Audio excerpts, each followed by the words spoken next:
Dieting आणि conversion याचं correlation कधी लागू शकतं असं तुम्हाला वाटतं का? अशीच एक रिसेंट केस माझ्याकडे घडली, त्याबद्दल आपण जाणून घेऊया. माझ्याकडे एक पेशंट होती, तिने स्वतःहून डायटिंग चालू केलेलं होतं.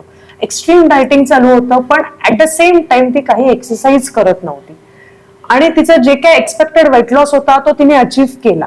पण एक दिवशी काय झालं, सडनली ती कोलॅप्स झाली, तिला फिट यायला लागली. मग अशा वेळेला तिला इमिडिएटली हॉस्पिटलला ऍडमिट करण्यात आलं, त्याच्यावरती ट्रीटमेंट चालू झाली.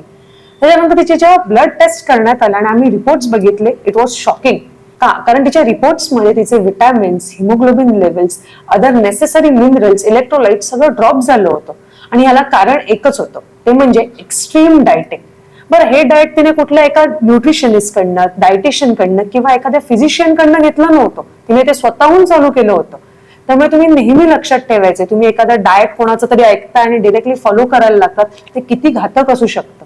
आता या पेशंटला अदर ऍडिशनल न्यूट्रिशन चालू केलं आणि त्यामुळे तिची केस आता बऱ्यापैकी कंट्रोलमध्ये आलेली आहे. पण हे एक्स्ट्रीम होण्यामागचं कारण 3च गोष्टी होत्या. एक म्हणजे डाएटनेच तुम्ही हेल्दी होऊ शकता किंवा वेट लॉस करू शकता, हा जर गैरसमज असेल तो फार चुकीचा आहे. डाएट सोबत ऑप्टिमम एक्सरसाइज गरजेची आहे. आणि डाएट म्हणजे तुम्ही फक्त खाणं कमी करायचंय असं नाहीये, न्यूट्रिशनल गोष्टी खायच्या आहेत, पण त्याच सोबत डाएट हे ऑप्टिमम असलं पाहिजे. आणि तिसरी सगळ्यात महत्वाची गोष्ट म्हणजे हे जे काही डाएट आहे ते एखाद्या फिजिशियन कडनं, डायटिशियन कडनं किंवा न्यूट्रिशनिस्ट कडनं घेतलं पाहिजे. सो नेहमी लक्षात ठेवायचं, moderation is the key to everything. Thank you.